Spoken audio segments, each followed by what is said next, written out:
Bona tarda a tothom. En primer lloc, si em permeten, en nom de l'Ajuntament de Barcelona, voldríem donar la benvinguda al professor Tim Jackson a la ciutat de Barcelona.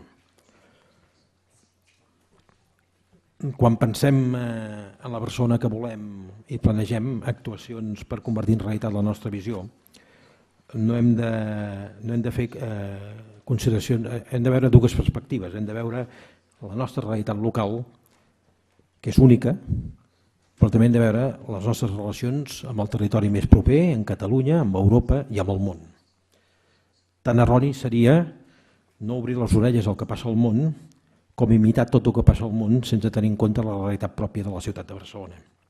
Per tant, conèixer diferents perspectives i plantejaments en l'àmbit internacional, siguin exemples de bones pràctiques locals o plantejaments macroeconòmics com el que ens presentaran el dia d'avui, enriqueixen les nostres reflexions i els nostres debats. Els volem comentar que la conferència d'avui no és un esdeveniment aïllat. Tenim la intenció d'oferir a totes les persones de Barcelona interessades en la millora de la sostenibilitat de la ciutat la possibilitat de conèixer diferents estratègies per un món més sostenible, presentades directament per les persones que les han concebut o que les impulsen. Les diferents estratègies han estat plantejades des d'àmbits diversos, fins i tot partint de diferents paradigmes, poden ser complementàries, però també contradictòries o incompatibles entre elles. No importa, es tracta d'escoltar tots els plantejaments que ens pugui fer el conjunt del món. L'any 2010, en la segona convenció de signants del compromís ciutadà per la sostenibilitat, es van iniciar aquestes conferències amb el nom de cicle de transicions cap a una persona més sostenible. I donada la seva bona acollida, més cal veure l'èxit de la convocatòria d'aquesta tarda, els volem donar continuïtat al llarg d'aquest any. En el segle XXI, el binomi economia i ecologia no el podem separar. És absolutament, va lligat, és un binomi. Hem passat, al llarg dels últims 60 anys, de plantejaments filosòfics en quant a com tenia de ser la gestió ambiental, des d'aquells inicis al voltant de la dècada dels anys 70 del segle passat, en el qual la filosofia predominant era qui contamina paga, a un plantejament ideològic més profund, dècada dels anys 90, conferència de Rio, desenvolupament sostenible. Han passat 20 anys de Rio i per tant cal fer una nova passa al món. I aquesta nova passa del món gairebé segur que passarà per aquest desenvolupament del concepte del que podem dir economia verda, economia ambiental, poseu-li el nom que vulgueu, però anar a buscar aquest binomi que deia inicialment de com ens relacionem l'economia i l'ecologia i l'ecologia i l'economia. Aquest binomi no és un binomi qualsevol. A darrere d'aquest binomi hi ha 3 conceptes absolutament claus perquè el plantejament d'una ciutat sostenible sigui real. El primer, hi ha el concepte d'estalvi. Estalvi econòmic, però també estalvi ambiental. Perquè això sigui possible hi ha un altre concepte absolutament imprescindible, que és el concepte d'educació. No serem capaços d'aplicar aquest binomi economia i ecologia si darrere no hi ha una educació de la ciutadania que entengui que estalviar amb aquest concepte ecològic de la paraula estalvi passa per una educació i un coneixement de com s'estalvia. I al final, no ens oblidem, una tercera que volia plantejar, a darrere hi ha un comportament ètic. I per tant, en aquesta relació entre economia i ecologia acaba sent un compromís amb l'ètica. Una ètica entesa amb el respecte no només per les persones, també per les persones, sinó que és el conjunt de la natura, el conjunt del planeta, el conjunt del funcionament del planeta. En aquest sentit, creiem que val la pena aprofitar l'oportunitat per poder escoltar el professor Tim Jackson. Us avancem que enguany convocarem altres conferències dins del mateix cicle. La propera, ja l'anunciem avui, serà el dimarts, dia 27 de març, amb un plantejament des del món empresarial. La visió 2050 establir un camí per a una vida sostenible al planeta a càrrec de la Medi Ambient, directora d'Energia i Clima del Consell Mundial pel Desenvolupament Sostenible. Per acabar, volíem agrair a Icària Editorial la seva estreta col·laboració com a coorganitzadora d'aquesta conferència d'avui i el suport de l'Institut de Ciència i Tecnologia Ambiental de la Universitat Autònoma de Barcelona i d'Intermón Oxfam. A continuació, dono la paraula al doctor Jorge Oscalis, professor i investigador de l'Institut de Ciència i Tecnologia Ambiental de la Universitat Autònoma de Barcelona, que farà la presentació del conferenciant. Thank you very much. It is a pleasure for me and an honor to introduce Tim Jackson and his book, Prosperity Without Growth. I will take 10 to 15 minutes of your time. I timed myself, and depending on the speed of my talk, I will fall somewhere in between. I saw in the program that I've been allocated 5 minutes, so I apologize in advance for taking a little bit longer. But my purpose here was, before moving to the main talk, to give you a little bit the broader context within which this work comes, and also to link it a little bit with things that are happening here in Barcelona and the research we are conducting in our own institute, ICTA, which is part of the co-organizers of this conference. Prosperity Without Growth is arguably one of the most important books that have come out the last years, if not the last decades, on the environmental sphere. It is one of these rare books that make us change the way we think and attack or challenge conventional wisdom about the way we see the world and the way we understand certain relations and certain changes. One of the most important ideas that this book challenges head-on, and an idea that is quite strong in the environmental sphere, is the idea that was very popular up until recently, the idea of sustainable development, of which we hear a lot more, but less and less so, I would say, the last few years. The book makes a very strong argument, and it makes it in a very elegant way, that we can no longer think that we can have the pie and eat it all, as the Americans say. It's not possible that you eat the pie and the pie is always also there. In very basic terms, it means that the economy cannot keep growing as it is supposed to be growing. 2 to 3% per year, it's what is supposed to be a healthy rate of economic growth. If we suppose that the world economy continues to grow at a rate of 2 to 3% GDP rate, it will be almost impossible, Tim explains in this book, to achieve the targets that we've set as civilization to achieve in terms of climate change. It's not, of course, only climate change. It's a series of other environmental pressure indicators, from water use to land use, to energy use, to material extraction, that we know that historically they go hand in hand with GDP. We talk a lot about decoupling GDP from this environmental pressure, but the fact of the matter is that we haven't been able to do that, and there are good reasons why we haven't been able to do that, and they are explained very well in Tim's book. But I think what is also very important is that this book crosses the usual domain of environmental books. It's not just about the environment. It is, in my view, also one of the most important books that have come out about the crisis. There have been a lot of books written about why we are here, from management gurus to financial to bankers who brought us here, and now they write to us how we can get out of the mess we are in. There are plenty of books written, and they all focus on financial issues. Why the market was under-regulated, why we let the bankers go away with our money, why households overborrowed. Tim's book, I think, is extremely important because it shows the systemic reasons behind this crisis. And it argues that these reasons are not only what we understand as purely financial reasons, but they have to do also with our relations with ecosystems. It is a book about ecological economics. The core argument of the book, I would say, is pretty simple, but it brings all the material that is needed to support this simple argument. The simple argument is that economic growth in a finite planet is not possible, and it's a book of economics for a finite planet. The book, in its initial chapters, provides elegant calculations that I think all of us should be aware of about the impossibility, the arithmetic impossibility of continuous GDP growth and not hitting the absolute limits in terms of climate change. Tim makes there some calculations and shows that if we think we can avoid climate change just by becoming more technologically efficient, The level of technological efficiency that we have to achieve is unlike anything we have achieved in the history of humanity, if not nothing to do with what we have achieved the last 20 years that we are talking about an impending environmental catastrophe.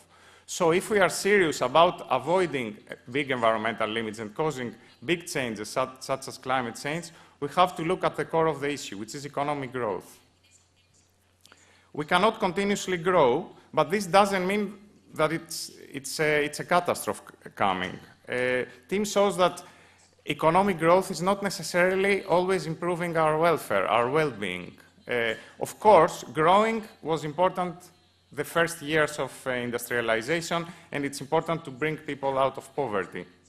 But economic growth above a certain level is not bringing any more benefits compared to its costs. It's becoming uneconomical growth. Knowing then that growth can be uneconomical and it's not such a bad thing if we cannot continuously grow, the question is, what next? What can we do next? How can we achieve prosperity without growth? And this is the core of the book. We know that the growth, economic degrowth, a crisis, a depression, it's unstable, and socially can be detrimental. The question is, how can we make this process socially stable? I think what distinguishes Tim books from other books that have been written on similar topics is that it doesn't stay at the level of diagnosis. It's not like a prophecy that, you know, there is a looming catastrophe and if we keep growing, we're going to hit the ceiling and that will be all.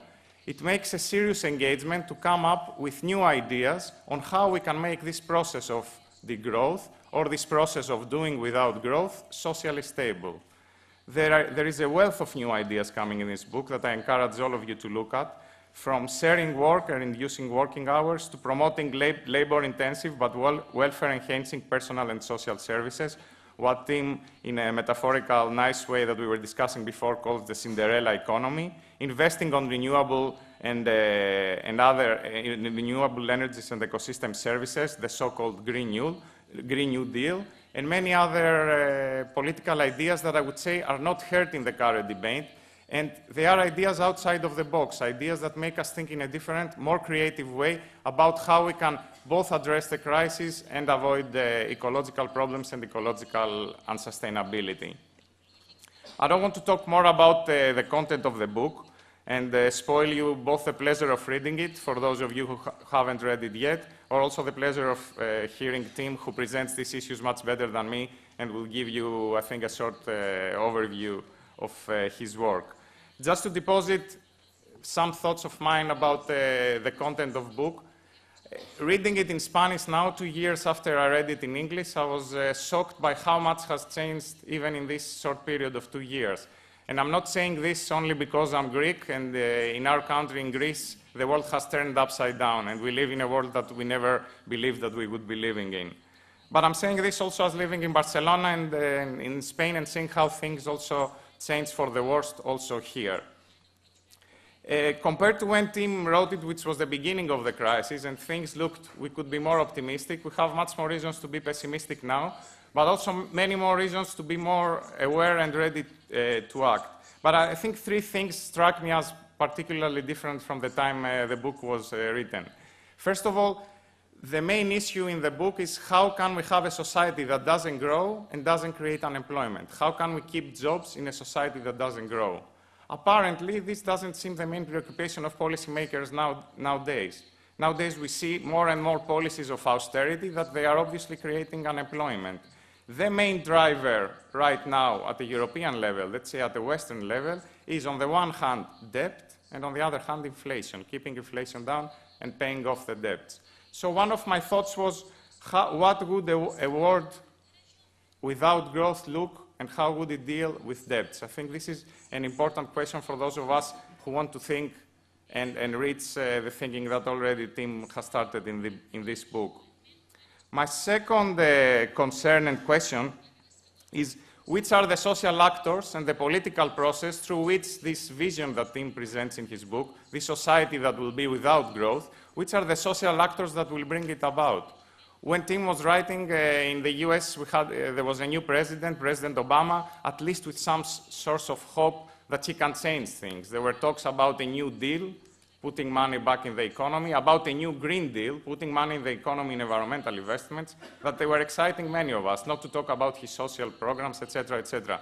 All this, of course, we know that collapsed through many obstacles. So the question is, how can we imagine that there will be the social and political change necessary to see these ideas that Tim brings in his book into reality? Finally, my third point and question about the book is, what does it have to say about the rest of the world? It's a book that obviously it was written for a British Commission and has a very Western focus. What about the rest of the world that it's either in poverty or it's emerging out of poverty, the so-called emerging economies? Is this vision of prosperity without growth valid for people in these countries? For which people in these countries? Why and how? Who can be the allies of this process of degrowth or prosperity without growth in the West, in the North, in the global South?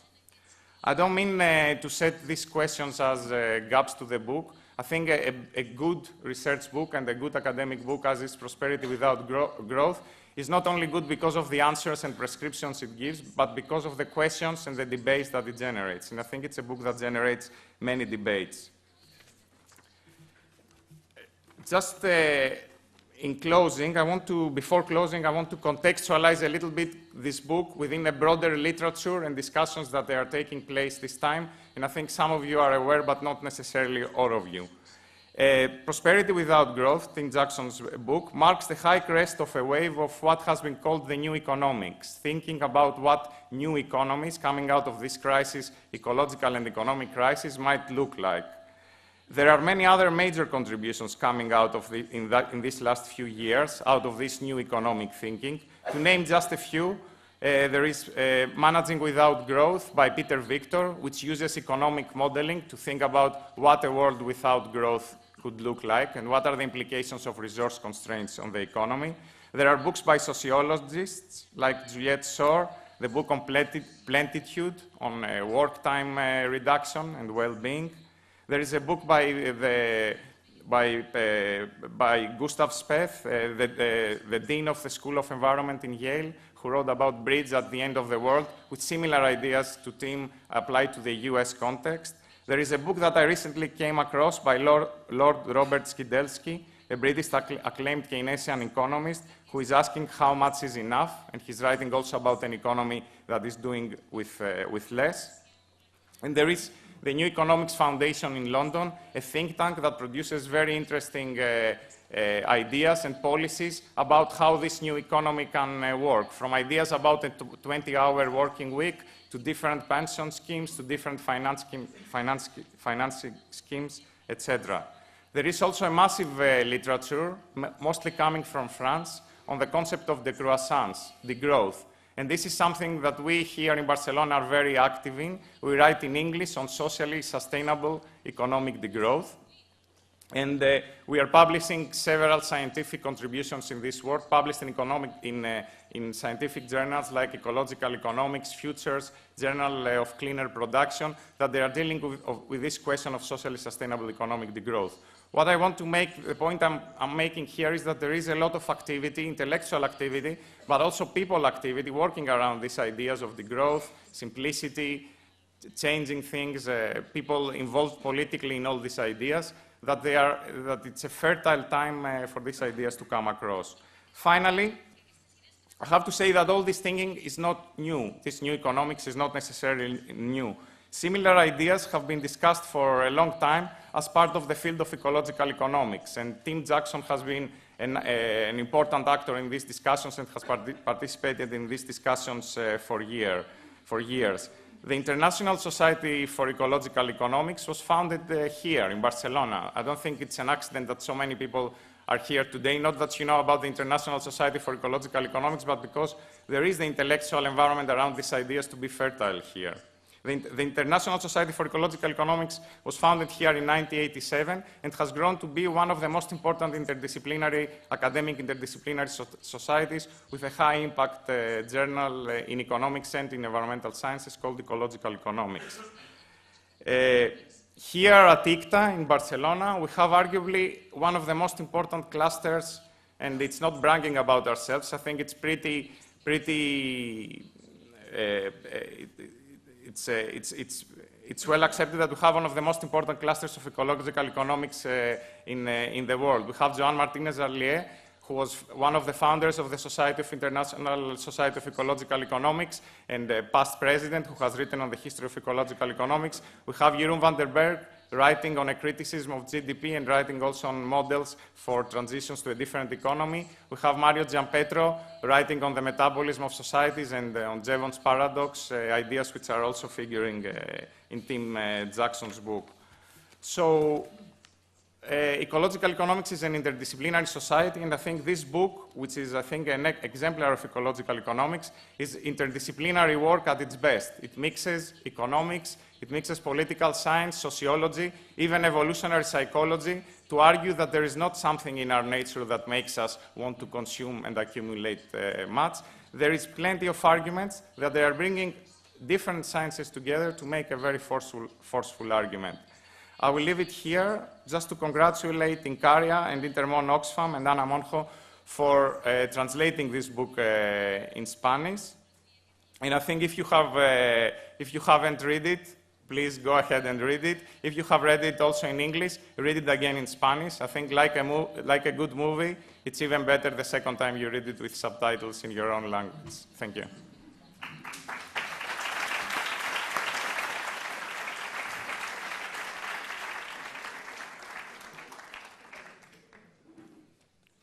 Primero de todo, muchas gracias por la invitación a Barcelona. Es un placer poder venir y hablar con vosotros acerca de prosperidad sin crecimiento. Siento no hablar todo el tiempo en catalán, por ejemplo, pero créeme, las cosas irán mucho mejor en inglés. So I will continue in English, and as Yorgos suggested, I will give you a little tour around some of the ideas in the book. I won't show you much in the way of graphical data. I won't tax you too much with technical details or statistics. I want to give rather a flavor of why these ideas, I think, are important, and also perhaps why it turned out that a report, a simple report, one might believe, written originally by myself in my capacity as an advisor to these people, should turn out to be so contentious and rather difficult, particularly as I took a great deal of trouble when I wrote the report to distill it down to 3 very simple things which the government might begin to do on Monday. Politicians like to know, policymakers like to know, yes, but what can I do on Monday? So here were my 3 recommendations of what the British government might begin to do on Monday. And the first one is simply to establish the limits, to learn what every school child knows, that actually the planet is a finite planet with limited resources, with limited environmental space, and that to proceed as though we have no limits, to close our eyes, to stick our heads into the sands of ignorance is actually deeply irresponsible. So this was my first message. The second was, and at the time it should have been blindingly obvious too, that we need to fix the economics. Particularly at the time the book was launched, which we were right in the middle of the financial crisis, what became abundantly clear is the economic system itself is broken.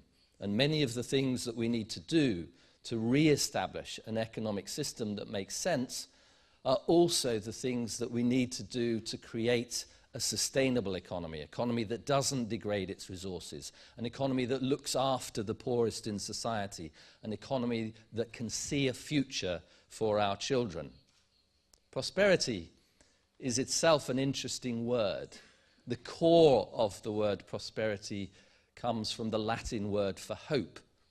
And so it's ironic, really, that we've cashed out prosperity, almost literally cashed it out in terms of money, and in the process undermined hope. But what is clear, very clear, is that the economic system we built to deliver prosperity is gradually undermining that prosperity. Fix the economics. This was my second message to the UK government. And the third was to change the social logic. We have a logic of consumerism. We live in a logic of more and more. We live in a logic that more is better. We live in a logic of a society that voraciously consumes its resources and never gives a thought to the long term, to the future, barely gives a thought to the poorest in society, fails to acknowledge the crises and the conflicts that are created by economic growth. This seems to me, and perhaps I'm very naive here, to be a very simple set of demands to achieve. Something you could certainly start to do on Monday. So it came as some surprise to me, really, when actually on the Friday evening before the report was launched, I received a phone call from an unnamed official in an unnamed department who informed me in no uncertain terms, in rather angry tones, that number 10 in an unnamed street in London had gone ballistic. They had read that one of their advisory commissions was about to publish a report with the words "without growth" in the title, and there was a considerable degree of distress in government at that point in time.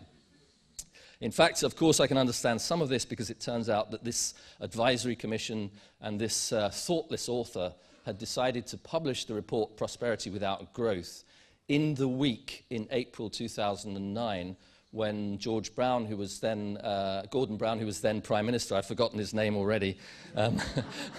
Gordon Brown was Prime Minister, of course he was in England, and he had invited the G20 leaders to London to talk about kick-starting growth.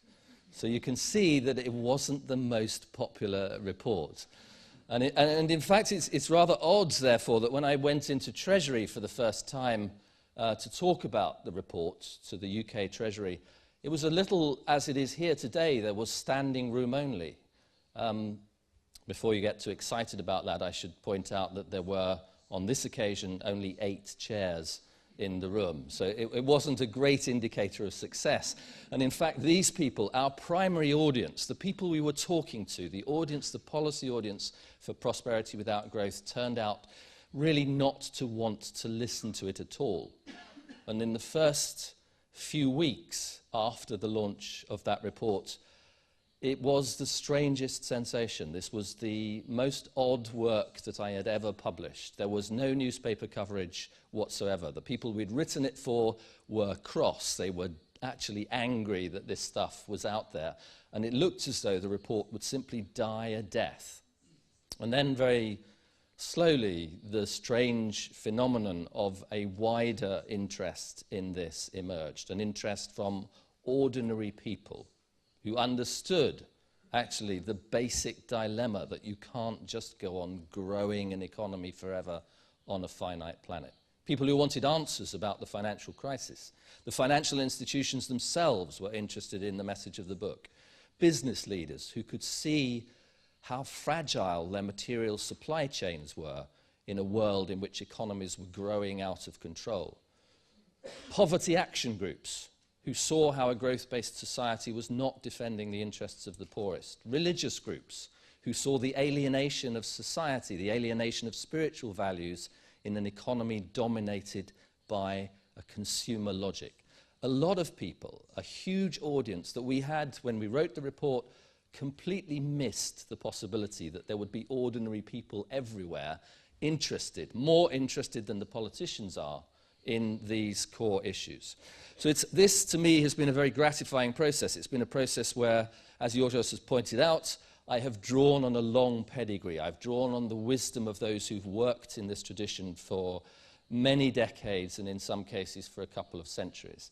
I've drawn on people who point out the economic dilemmas. I've drawn on grassroots movements who point out the alternatives to our system. I've drawn on philosophers. I've drawn on social psychologists. And it seems to me that what my task is, if I have a particular task as an individual, is to synthesize these ideas, to tell a story, if you like, about the kind of economy that we have and a story about the kind of economy that we might have. So that's, I thought I would do this evening a little bit, is to tell you those two stories. So here, just to start with, is a story about the kind of economy that we have. And it looks a little bit complex as we run through it, but I'll just try to simplify it in very human terms as we go through. And basically, this is how our economies have been developed. This is how they're supposed to work. This is what the growth-based economy looks like in rather simplified terms. First of all, it's about firms producing goods for people, for households. That's us. And they also provide us with incomes, and the good thing about that is we can spend those incomes on more goods and services. And this is what economists call the circular flow of the economy. In some sense, this is a very, very simple arrangement. It's about the exchange between people in society.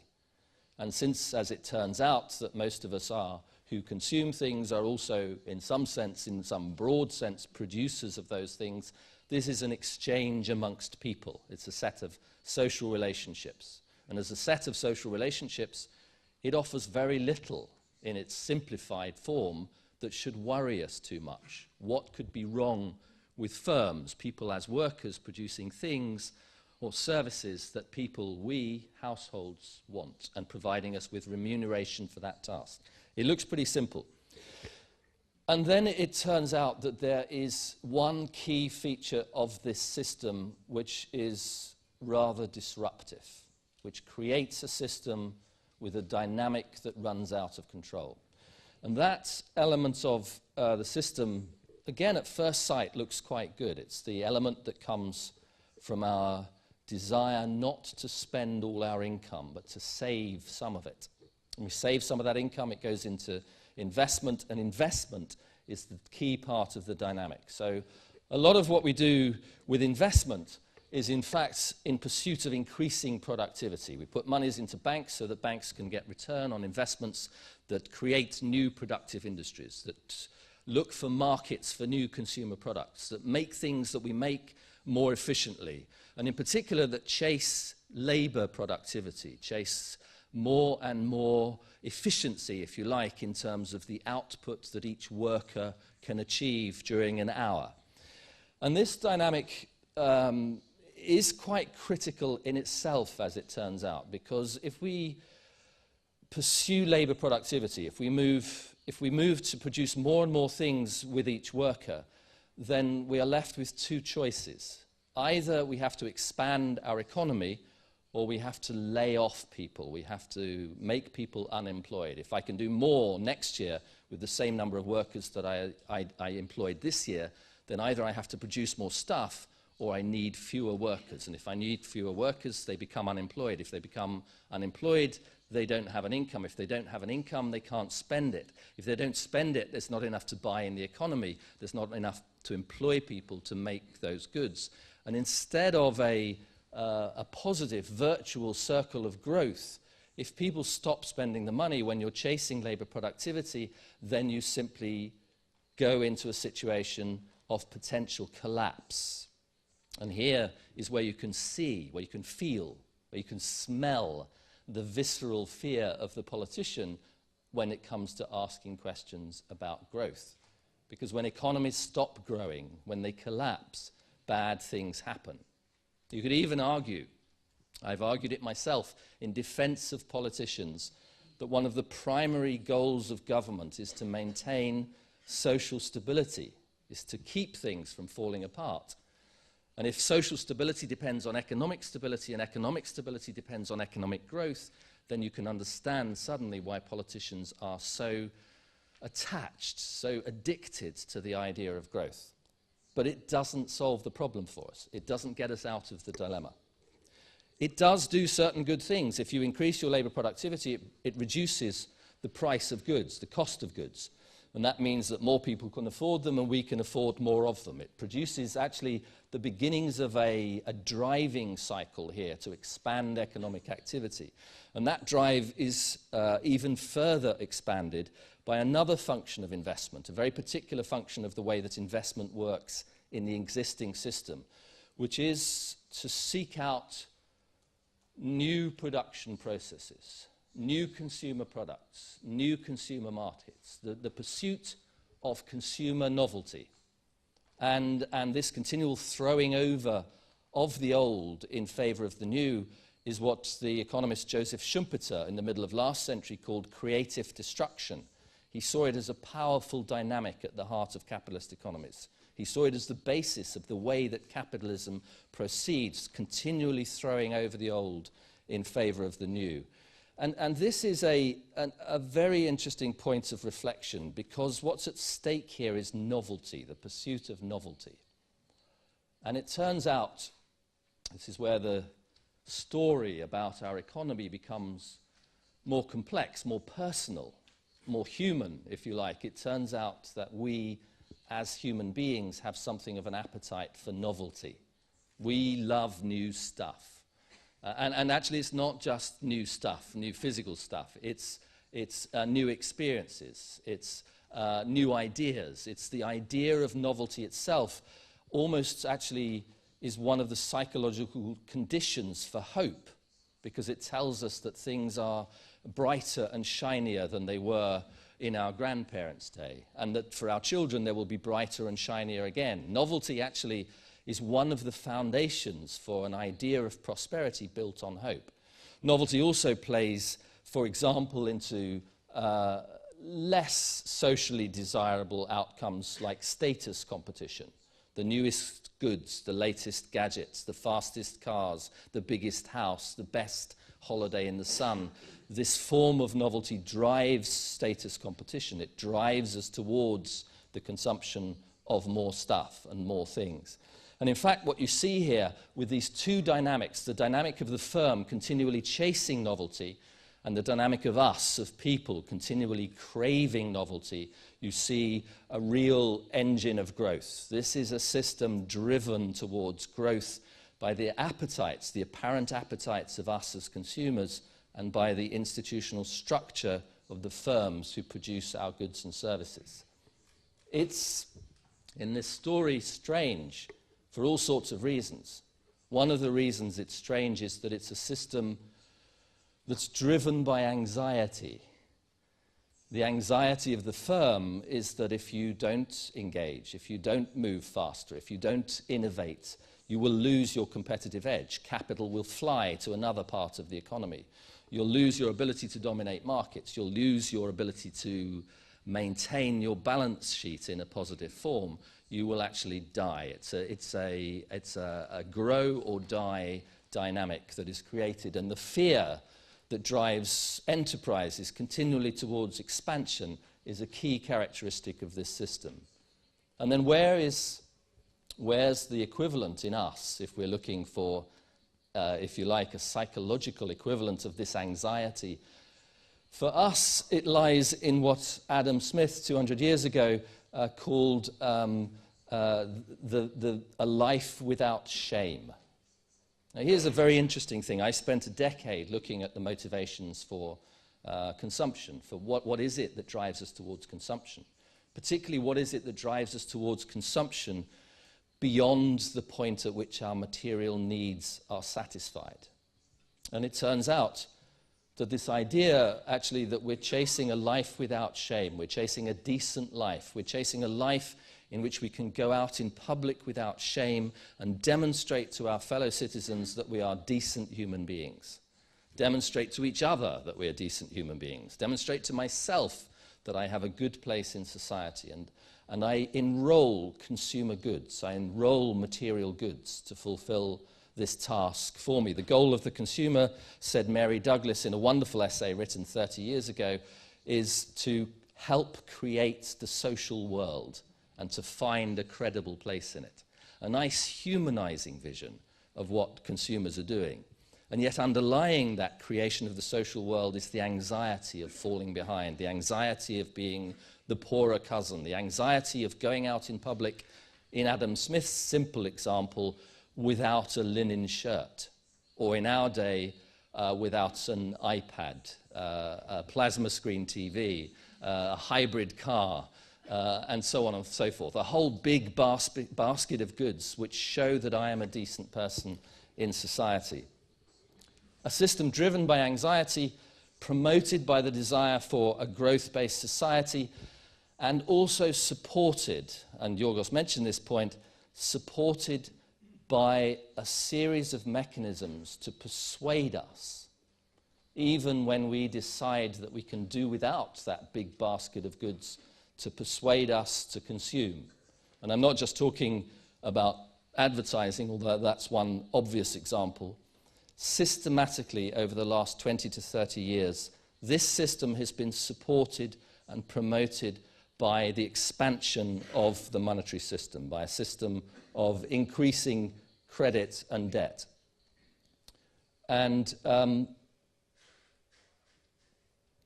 will show you some statistics here. This is statistics from my country. If you look at the way this worked over the period up to the crash in 2008, those two lines show savings on the blue line and household debt, personal debt, on the red line.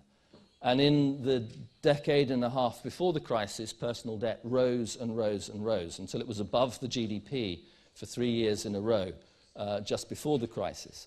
And over the same period, people's savings collapsed. They just stopped saving. They borrowed more money to spend on the high street, and they drew down their savings. So they were systematically racking up debt and drawing down their savings just so that they could stay in the game, a system driven by anxiety. If you like, and they were persuaded to do this, there's no doubt about that. People who wanted to get out of the system found it very hard to. Ordinary people were bombarded with the ability to expand their credit. Advertisers gave us continually the message that this is what we need to do. It was a story, and I promised it in very simple terms, it was a story about ordinary people being persuaded to spend money they don't have on things they don't need, to create impressions that won't last on people they don't care about. This is, if you like, the simplest way of characterizing a system as we have built it, a system that structurally drives growth, that draws material continually through it from the environment, that expands the financial sector to the point of instability, that ignores the needs of the poorest, and that drains our energy as far-sighted citizens by construing us as materialistic, anxious consumers. And this is a point, I think, at which we have to accept that all of the solutions to the crisis that suggest that all we need to do is to get back growth are simply profoundly wrong. This is not a system that can be fixed by austerity measures. It's not a system that can be fixed by the withdrawal of social investment. It's not a system that can envisage a future for our children by trying to rebuild the flawed economy that we had before. So where is the better story? What is a different story about us? What's a different story about what prosperity means?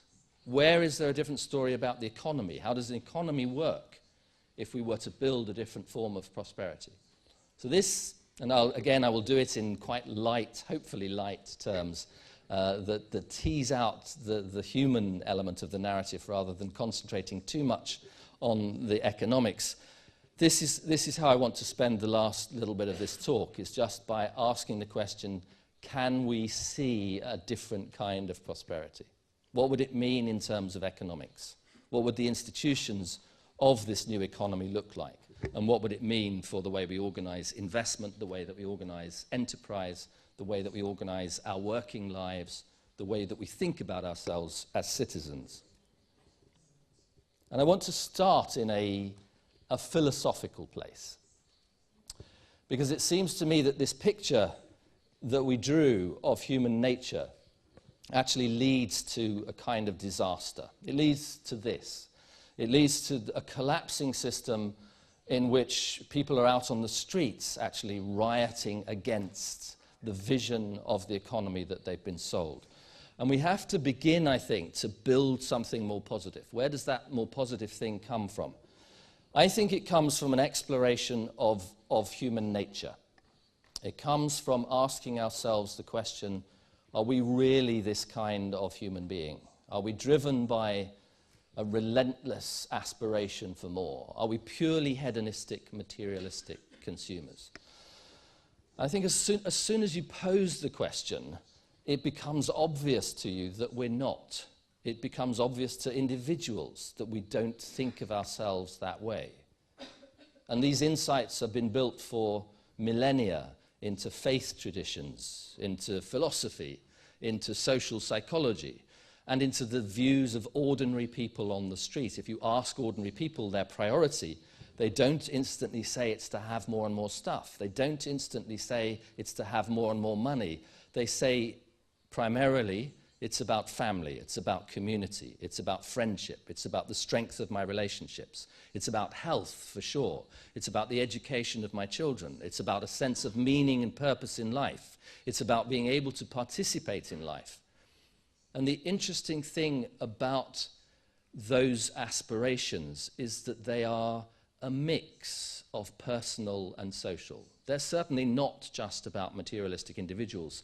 They suggest that actually, as social beings, it is the social element of our life that is incredibly important. And this is actually immediately at odds with how economists think about human beings. Economists see human beings broadly as selfish, and they see selfish individual motivations as the driver of economic activity. They see institutions as being built around competitive selfish instincts because this is what the motor of the economy involves. And yet almost every other disciplinary perspective, psychology, sociology, anthropology, religion, faith traditions, almost everywhere you look, you see a more rounded view of human nature. The one that I like to use a lot, and it draws heavily from the work of Shalom Schwartz, a social psychologist, is one that accepts that we are, in part, socially selfish beings, but that we also have altruistic motivations. And that these two things, the selfish and the altruistic, exist in a tension in our psyche. In fact, Schwartz even goes further than this. He says that these are laid down through a process of evolutionary adaptation. We didn't just evolve as competitive, selfish individuals. We evolved successfully because we had social motivations. We evolved as social beings, and those social behaviors were as important to our evolution as the selfish ones were. There are some conditions where selfishness really does work. In conditions of fight or flight, then this may be where you resort to. But society would never have evolved successfully without these social motivations.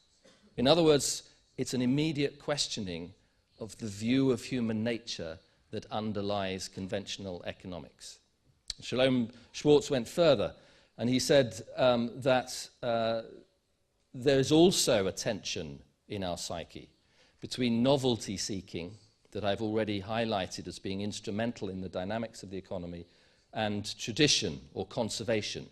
And again, this tension in who we are, this tension in our values, has evolutionary roots. When things are changing fast, it makes sense for social beings to be innovative, to adapt to fast-changing environments.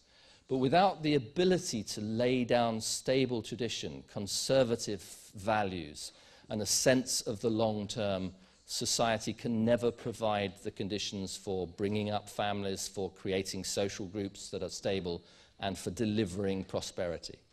So here's, to me, a fascinating map. If you like, it's a map of the human heart. And what it tells you, I think, when you begin to look at this map, it points out the error of our modern economics. It points out that what we've done is to create the institutions that promote selfish behavior, novelty-seeking behavior. And we've done it because those are the kinds of people that we need in order to keep the system going. And in the same token, when you begin to look at this, you begin to see something of how we might change. What are the solutions that we can offer? And instead of it being about grassroots, hair shirts, sacrifice, my suggestion is that actually it is about opening out our sense of who we are as human beings, doing justice to the fact that we are other regarding altruistic in our nature as well as selfish, not denying that selfish component, simply balancing it with a different set of incentives and motivations. Not denying that novelty matters to us, but actually balancing it with a sense of conservation and tradition. And instead of building our economic institutions around novelty-seeking selfishness, we build them around the strengthening of who we are as human beings. This is philosophical, and I warned you that it was a little bit philosophical, but it has, I think, some very clear repercussions. It has very specific implications in terms of what you do in building an economy. And I want, in the last section, really just to point very briefly to those.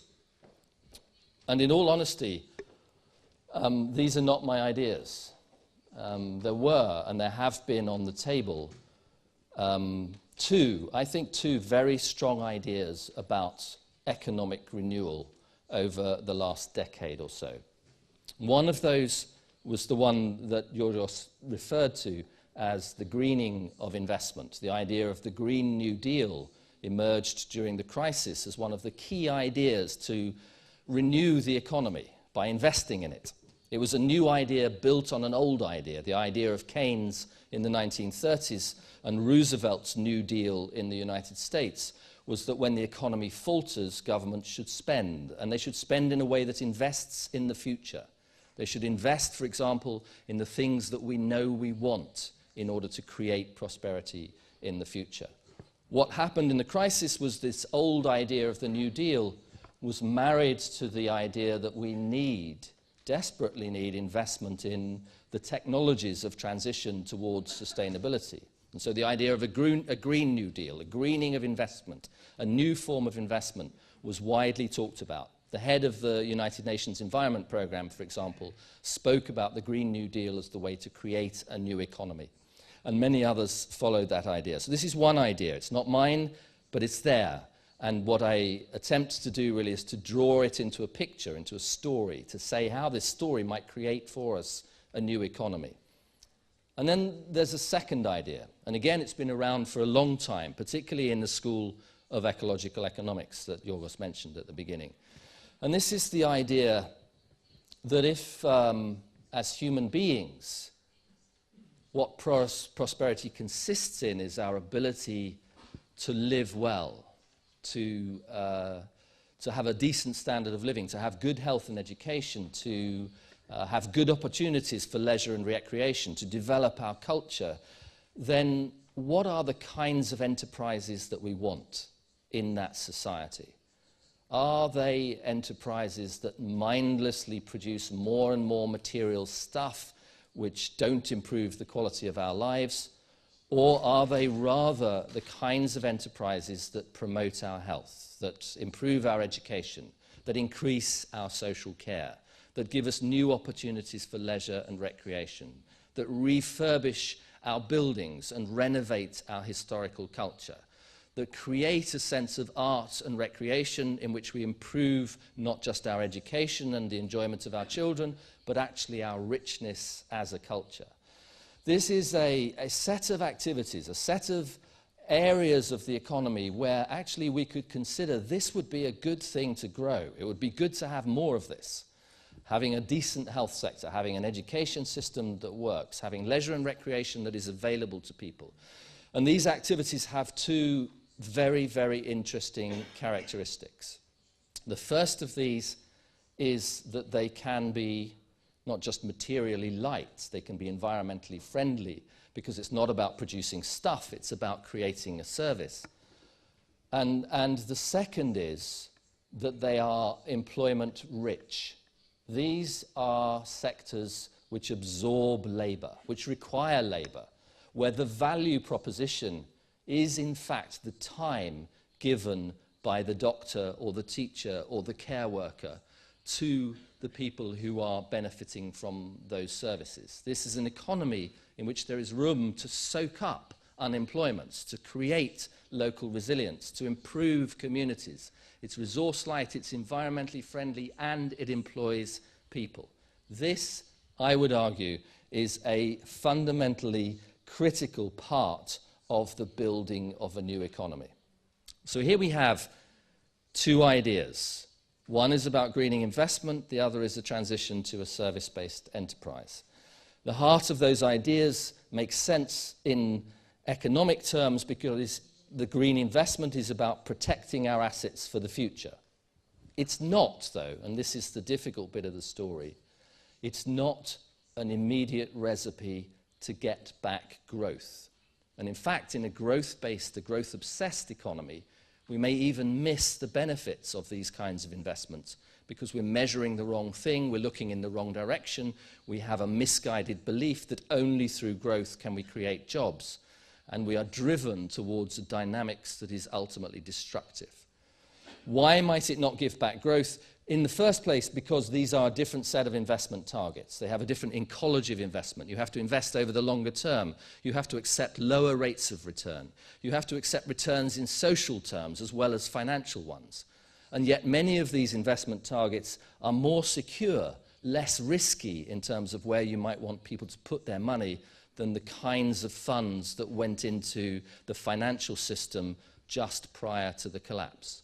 So we have a clear choice here. Do we choose to pursue, to support a growth-based financial system which is creating unsustainable risk and leading to financial stability, or do we set up financial markets that will produce long, slow, stable investment targets that create and protect the assets we need for the future? Again, in very simple terms, you could say that investment is just a relationship. It's the relationship between the present and the future. And it's the primary economic relationship between the present and the future. And what we've done with investment in the past is to destroy the sense of any kind of stability in the future by extracting resources too fast, by producing goods that people don't need, by undermining the social conditions of people's work, and by creating unstable financial markets. Here is a recipe to reverse that, to address in one stroke not just the financial crisis, but also to restore a sense of investment in the future, restore a sense of protecting assets, protecting ecological assets, protecting social assets, protecting investment assets that people need for pensions and financial security into the future. It's not a fast growth economy, but it does the job. Likewise, the economy of the service enterprise. In fact, conventional economists hate this kind of stuff. This is a sector of the economy that's denigrated. That the economists will look at this and say, this sector is dragging down economic growth. And one of the reasons they say that is because it doesn't have the potential for high, fast labour productivity growth. And the reason it doesn't have the potential for labour productivity growth is because it's employment rich, because it doesn't make sense to ask your doctors to see more patients every hour. It doesn't make sense to ask your teachers to teach bigger class sizes. It doesn't make sense to ask your orchestras to play the symphony twice as fast.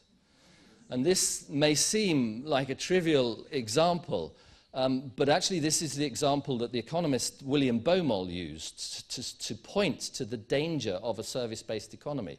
He said, as you move towards a service-based economy, there's less potential for labour productivity growth, it slows down the growth of the economy, and therefore it's a bad thing. And I think that essentially the key point I'd like to draw on this is to turn that logic upside down. This is a sector that employs people, that creates employment, that generates opportunities for people to be involved in enterprises that improve our lives.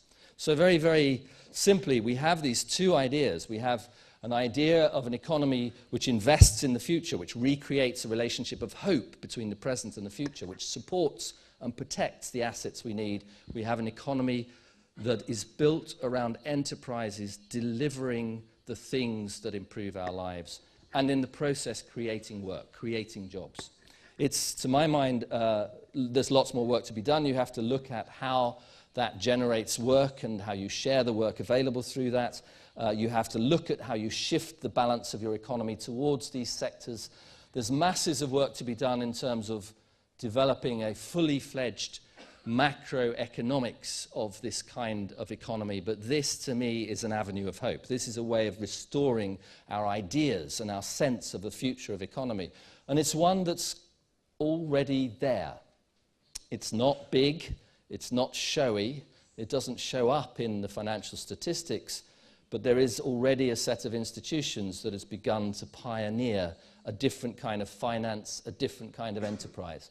A couple of examples. Shared interest is the financial vehicle that supports fair trade, which you may have come across as an ethical form of consumption. It's a form of finance that shares the dividends from the production of fair trade goods equally along the supply chain rather than concentrating them in a minority. Here is an investment vehicle. This is a local community investment bank that provides low-cost finance to communities, drawing on the savings of communities. It's giving people a vehicle to invest in their own financial security and to use those investments in the benefit of the community. There's lots more examples of this. Trividend in Belgium, Triados in the Netherlands. These are new financial vehicles set in a different way and offering this bargain. We will give you an investment vehicle in which your money will do good in the world, and in return you will accept a lower rate of return on those investments. But actually, in markets where your Icelandic shares are collapsing around you, this may actually be more solid than anything the financial markets have to offer. Here's an example of something which I would like to call an ecological enterprise. This is a search engine, which you may or may not have come across, and it works just like any other search engine on the internet. You type in your command and you click the return button and it comes up with a list of links. But this was set up quite specifically by a group of entrepreneurs in Germany who wanted to create an enterprise that did good in the world. And so they invest, if you like, 80% of the revenues from this search engine into the protection of rainforests. And so it's a form of ecological investment in which you can engage every day. Go away and look at Ecosia. Look, it does the job. I use it myself every day, and it does the job as well as any of the other search engines. But it's not for commercial profit. It is for investment in the assets that we need for the future. So my broad point is, and I could go on with examples, there are many examples of the kinds of innovation that I think we need. And our job is to support them, to create the conditions under which they can flourish, to reduce those perverse incentives that dominate the existing financial markets, and to recreate a sense of a real prosperity. Prosperity consists not ultimately in a continual acquisition of more and more material things. It consists in our ability to flourish as human beings, to have decent families, to have strong communities, to have good health, to have improved education, to have a sense of meaning and purpose in our lives, to participate in society. And the challenge of politics is to create the conditions which will allow that to happen. Always remembering, of course, that this is an economics for a finite planet. It is a planet on which we need to understand and establish the limits of operation. It's a planet on which we need to fix the economics because they are broken. It's a planet on which we need to change the social logic. But rather than inventing some rosy-eyed view of the consumer as a perfect adaptation towards the prosperity of everyone in the future, this is a logic which accepts us as human beings, with all our faults, but also with our virtues, with our selfishness, yes, but with our sense of altruism, of other-regarding behavior, with our sense of novelty and the excitement of the future, but with our respect for tradition. This is the basis, I would argue, of a real prosperity, a prosperity that delivers hope back to us and provides us with not just an ecologically sustainable world, but actually a financially meaningful world and a socially meaningful world as well. Thank you very much for your attention.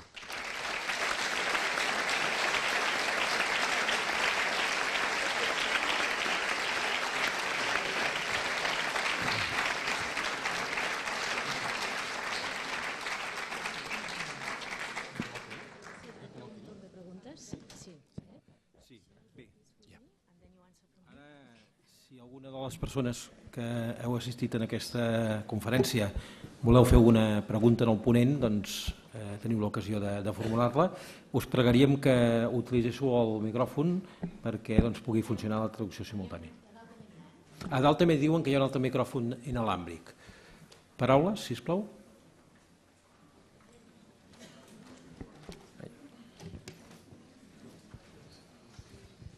Sí. Jo voldria preguntar al professor Jackson com és possible caminar cara vers l'economia ecològica. Sí? Y quería preguntar, profesor Jackson, ¿cómo es posible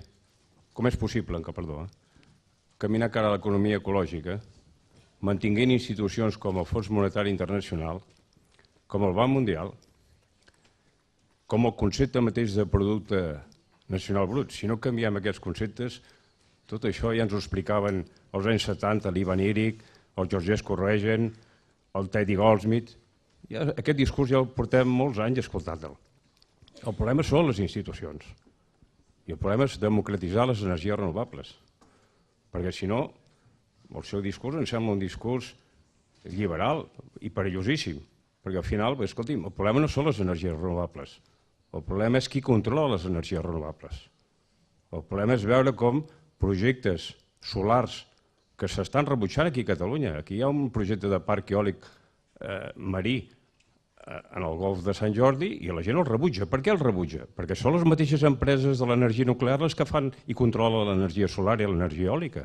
Aquest és el problema.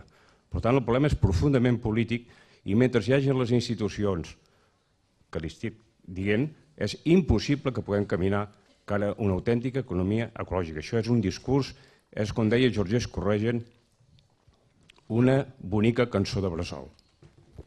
Si sembla, faríem totes les preguntes i després el ponent les contestaria totes a cop. Aquí al davant també hi ha una paraula, sisplau. Aquí al davant. Hola, Joan Rovira, Universitat de Barcelona. Jo en principi estic molt d'acord amb el discurs del ponent, però m'ha estranyat que no es mantés en cap moment el tema de les desigualtats, que a mi em sembla que hi juguen un paper important en quan la gent més rica són les que marca, això ja no és res de nou, no tampoc, però realment penso que seria important, marquen les pautes de consum, que llavors tothom vol seguir, i també pels fluxos financers, si hi ha una gent que concentra molta riquesa i després la presta, la resta i vol anar a buscar rendibilitat, això li dona molta inestabilitat al sistema. Llavors em penso que segur que ha sigut perquè el temps era breu, però si pogués ampliar una mica com entra el tema de les desigualtats dintre de la seva visió dels problemes i de les solucions futures. Hi ha alguna paraula més? Allà a mitja sala, més o menys. Perdó, a dalt també n'hi ha? Sí. A mi m'agradaria que fes alguna referència al tema del creixement demogràfic, o no creixement. Sí, aquí davant. Frederic Ximeno, de l'Estudi Ramon Folch. I would like to ask to Mr. Jackson if you think you need this social and moral behavior change, or it's possible to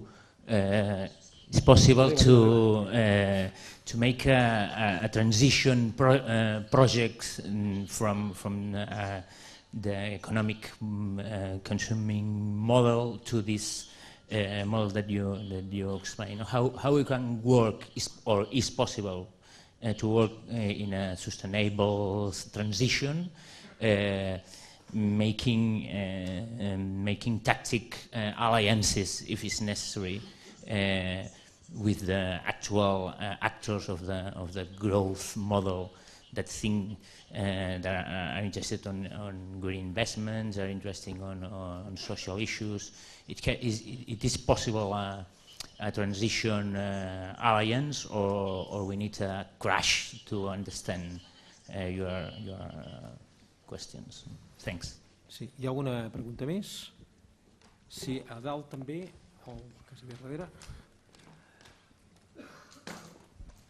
Hola, jo voldria plantejar dues coses. Una és, amb la situació d'aquesta crisi tan brutal que tenim ara, una mica quines mesures podem prendre, perquè clar, davant d'una situació d'atur com aquesta sembla que diguis no creixem, doncs ja sabem, no? Que créixer vol dir crear llocs de treball i al revés, no? Vull dir, quines mesures ara es poden prendre en aquest context tan brutal que tenim. I l'altra cosa és que jo veig que no s'ha fet gaire distinció respecte, o sigui, entre els països rics i els països pobres, clar.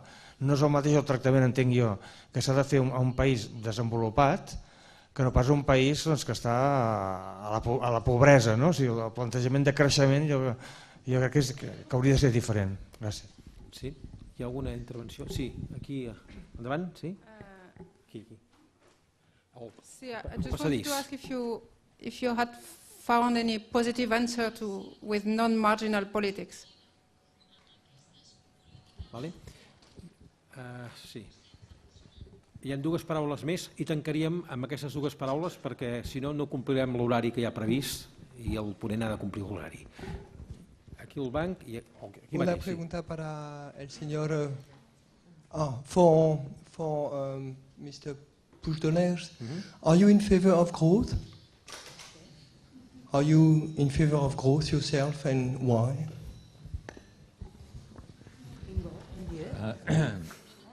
Sí, está en favor del... Just a short comment on some of the questions.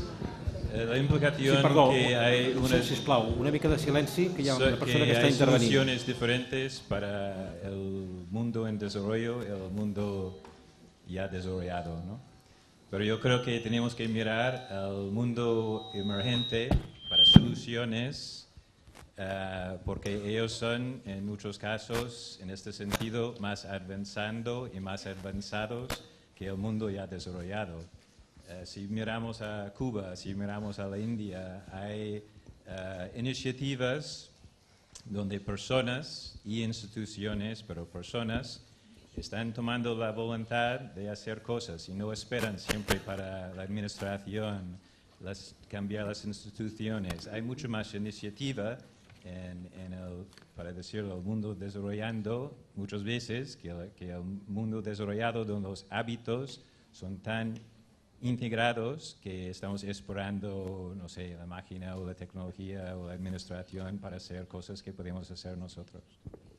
Molt bé, moltes gràcies. El senyor Jackson, si vol anar contestant totes les preguntes i comentaris que s'havien fet, té la paraula. Are you going to answer your one first? Or? Avui no em toca contestar a mi. Avui no em toca contestar a mi.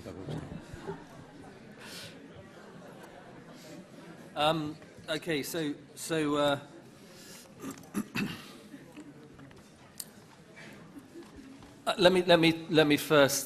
let me first take this question about inequality and about the difference between rich countries and poor countries and the differences within rich and poor countries in terms of equality.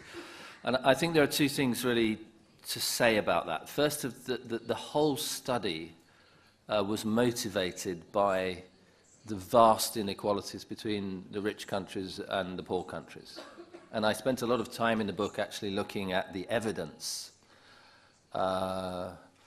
about the relationship between economic income and the factors of prosperity, life expectancy, infant mortality, participation in education, life satisfaction.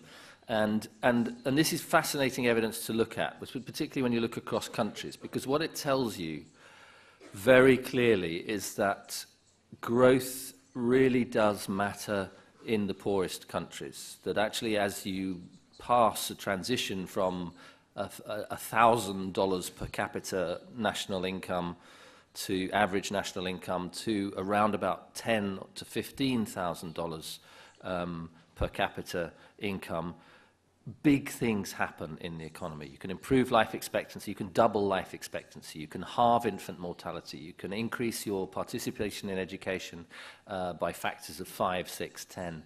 And you can even also actually make people happier. Life satisfaction indicators improve. And then after about $15,000 per capita, until about $40,000 per capita, which is the average per capita income in countries like the US, very little happens in terms of prosperity. Very little happens in terms of life expectancy. Very little happens in terms of infant mortality. Very little happens in terms of participation in education. And you have these huge anomalies. You actually have countries like Cuba, Costa Rica, and Chile who have higher life expectancy, lower infant mortality, and better participation in education than countries like the US, the UK, and Ireland. And so this is a point, and so there are points where developments, and to some extent that does mean income growth, makes a real difference to the poorest people in the world. And yet the report, really, the aim of the report was to solve what is a puzzle when you look at that literature. If prosperity, if income growth is not delivering prosperity, if it's not increasing our life satisfaction, if it's not improving our education, if you can do it on a fraction of the income, which you can in some poorer countries, then why are we still pursuing growth? Because it's our pursuit of growth that is restricting the resources available for the poorest economies to reach a decent level of prosperity. So that's why this is a report about developed economies. It's why it's a story about our need to redevelop the kind of economy that would be fair, that would be equal, that would allow a distribution of ecological resources that would allow the poorest countries to develop out of poverty. And Yorgos referred to some of the arithmetic that I did, is that if we hope, for example, for a world of 9 billion people, and they're all aspiring to Western levels of income, and the Western countries are still growing their economies, the demands for technological innovation to meet any of our environmental targets are just heroic, to be mild. They are in fact fantasies, the level of technological innovation that you need in such a world. And you end up thinking that actually these people who advocate technological innovation to solve the problems of inequality because we can't be bothered to think of another economic model are actually being disingenuous. They're selling you a dream that can never be realized. They're selling you, in fact, a world in which inequality will continue. And the only way off that, it seems to me, looking at the evidence, looking at the technological demands, looking at the economic data, the only way off that treadmill, the only way that would allow the poorest countries a decent access to material resources and incomes is one in which the richest economies get off the growth-based model and no longer increase the material impacts of the way that we live our lives.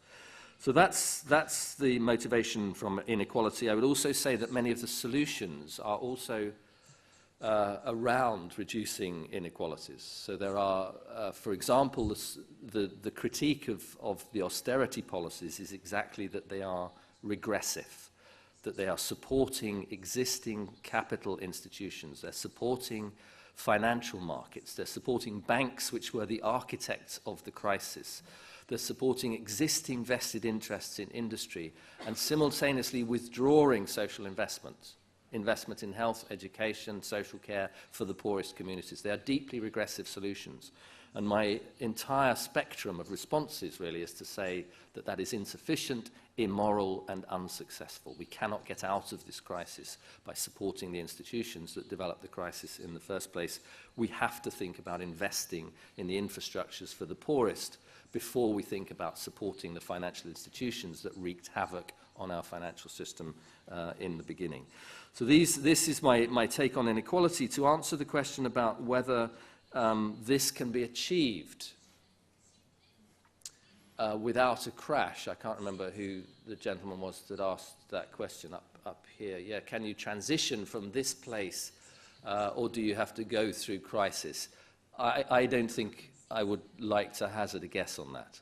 My instinct, both as somebody politically active and as a human being, would be to say that we need to do everything we can to avoid the crash, because the chances are that it will be socially very undesirable, a difficult place to be.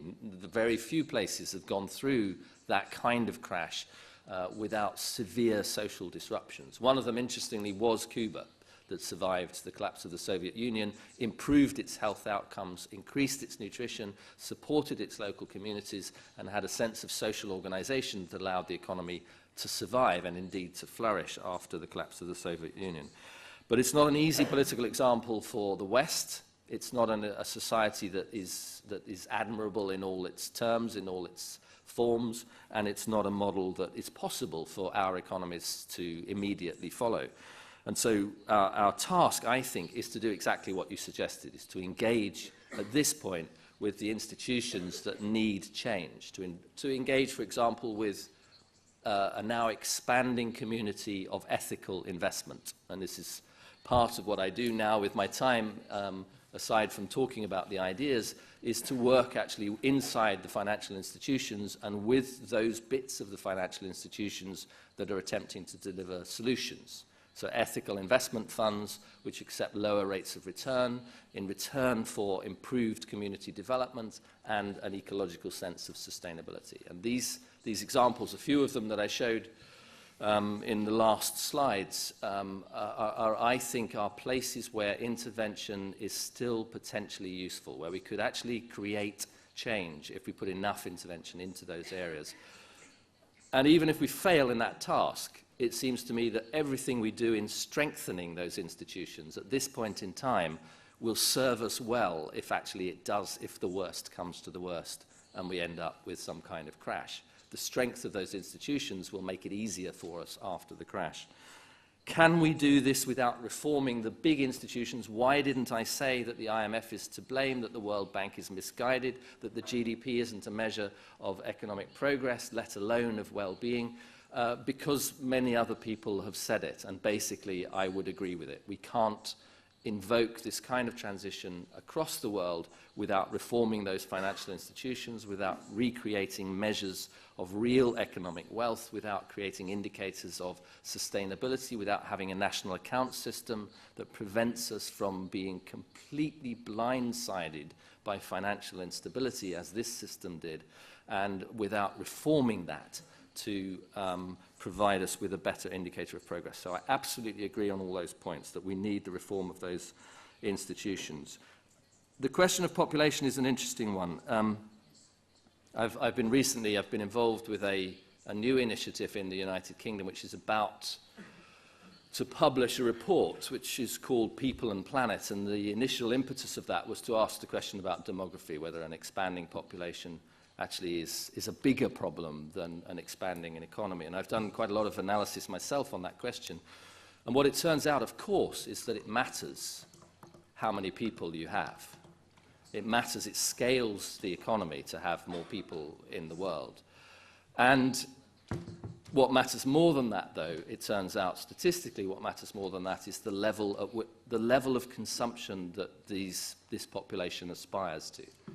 If a population of 9 billion people aspires to an income level of $50,000 per capita, which is the target income of the richest nations by 2050, then you run out of resources, you degrade your environment, and you simply cannot sustain that kind of economy.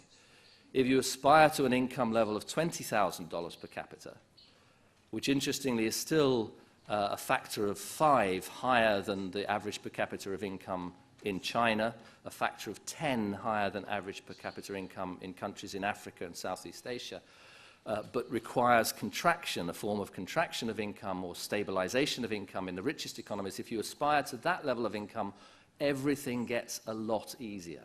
And so this question actually of what is the target per capita income levels at which we might aspire in 2050 is as important, possibly more important, than the question of how many people will be here in 2050. And to be honest with you, I've looked at the demographics of population change over that time. The idea of changing population growth is incredibly difficult. It's much, much more difficult than the idea of changing the economic system on which we work. And it's, again, deeply regressive to suggest that the appropriate way out of the crisis is to try and stop poor people reproducing themselves and also to stop people trying to consume those new lives to consume. We actually have to, I think we have to, and the responsibility is on the richest economies, the ones for which population is not the issue. Actually, demographic collapse is more of an issue than demographic growth in the richest nations, is to build a system, an economy and a social system which is lower in its consumption and which is more equal in its distribution of goods. Did I get any positive answer to any of this from other than marginal political parties? I certainly had responses, like the one that I described, the fury at number 10. I mean, that was interesting in itself. If there's anything worse than the only thing worse, if you like, than getting a negative response is getting no response at all. And so I think I can argue that it's had some impact on mainstream debates. And of course, it isn't the only thing that's had an impact on mainstream debates. If you look at the work of the Sarkozy Commission, for example, the Stiglitz Commission in France that looked at measuring the measurement of social progress, this was a mainstream initiative by a G7 country, a G8 country, that could potentially change the institutional architecture around the measurement of GDP. If you look at the work of TEEB, the economics of the environment and biodiversity, this was led by an economist from the Deutsche Bank, a development economist from the Deutsche Bank. And this was putting on the table the idea that ecological resources matter. If you look at the reform of financial institutions, this has some very strange champions. Amongst them, in my country, the Prince of Wales, for example, the Archbishop of Canterbury, for example. I mean, these are establishment figures. They're not mainstream political views, but they are an indicator, it seems to me, of a political and social establishment that is in chaos and has no easy solutions to the political problems of the day. And then finally, really just to look at something very current, very topical, if you look at what's happening in Davos at the moment, at the World Economic Forum. I've followed Davos curiously over the last few years because it has had a complete sea change in its attitudes towards growth and towards economy. And in 2008, before the crisis, the whole of the dialogue in Davos was about growth.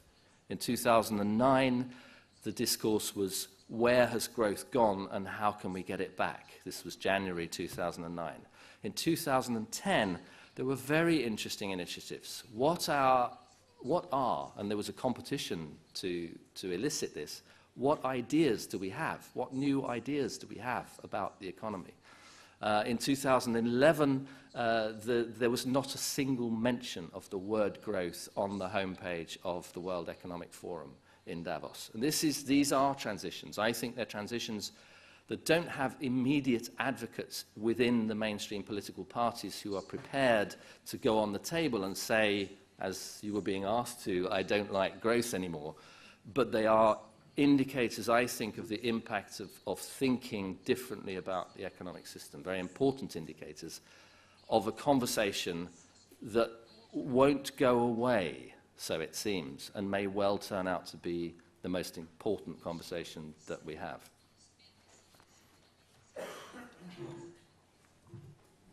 Molt bé, moltes gràcies.